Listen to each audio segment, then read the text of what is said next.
അടുത്തതായി വളരെ രണ്ട് വാക്കിൽ നമ്മളോട് ഈ ഗാനം ആലപിച്ച അശോക് ജി ഇവിടെയുണ്ട്. അദ്ദേഹം വളരെ 2 വാക്കിൽ നമുക്കൊരു ആശംസ അറിയിക്കും. അദ്ദേഹത്തെ ആശംസ അറിയിക്കാനായി ആദരപൂർവ്വം ക്ഷണിക്കുന്നു. ഓർക്കപ്പുറത്ത് കിട്ടിയൊരു നിമിഷമാണിത്. ഞാൻ അറിഞ്ഞില്ല എന്നെ ഇതുപോലൊന്ന് ക്ഷണിക്കുമെന്ന്. വളരെ അമൂർത്തമായ ഒരു നിമിഷത്തിലാണ് നമ്മളെല്ലാവരും. സമയം ഒരുപാട് കടന്നുപോയിക്കൊണ്ടിരിക്കുന്നു. ഈ ഒരു ദിവസം മുഴുവൻ പറഞ്ഞാൽ തീരാത്ത അത്രയും കഥകളുണ്ട് ഈ പാട്ട് ജനിക്കാനുണ്ടായ കഥ. എന്നെ ആർക്കും അറിയില്ലായിരുന്നു ഇതുവരെ. ഏതോ ഒരു നിമിഷം ഏതോ ഒരു സമയത്ത് അവരുടെ ബുദ്ധിയിൽ എൻ്റെ പേര് വന്നു. നെടുമ്പുഴായി അമ്മ തീരുമാനിച്ചിരുന്നു എന്നിലൂടെ ഈ പാട്ട് ഇവിടെ പിറവി കൊള്ളണം. അത് സംഗീതമൊന്നും പഠിച്ചിട്ടില്ല ഞാൻ.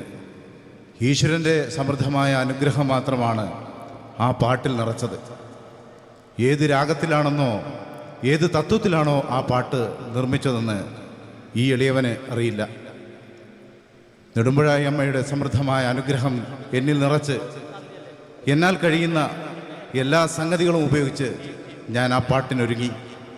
ഏതായാലും ഈ ഒരു നിമിഷത്തിൽ നിങ്ങളുടെ മുന്നിൽ, ഇത്രയും വലിയ ജനക്കൂട്ടത്തിന് മുന്നിൽ അത് സവിനയം കാഴ്ചവെക്കാൻ സമർപ്പിക്കാൻ സാധിച്ചു എന്നതിൽ ഞാൻ അഭിമാനം കൊള്ളുകയാണ്. കൂടുതലായി സംസാരിക്കരുതെന്ന് പ്രത്യേക ഓർഡറുണ്ട്. അതുകൊണ്ട് തന്നെ ഈ ഒരു ഉത്സവ പ്രതീതിക്ക്, ഈ ഒരു മഹോത്സവത്തിന് എൻ്റെ എല്ലാവിധ ഹൃദയം നിറഞ്ഞ ആശംസകളും നേർന്നുകൊണ്ട് ഞാൻ വിടവാങ്ങട്ടെ. നന്ദി ശ്രീ അശോക്, നന്ദി, വളരെയധികം നന്ദി. അദ്ദേഹത്തിന് നല്ലൊരു കയ്യടി കൂടി കൊടുക്കാം. നല്ലൊരു ഗാനമാണ് നമുക്ക് അദ്ദേഹം സമ്മാനിച്ചിരിക്കുന്നത്. അദ്ദേഹത്തിൻ്റെ തന്നെ ആലാപനവും അദ്ദേഹത്തിൻ്റെ തന്നെ സംഗീതവുമാണ്. അടുത്തതായി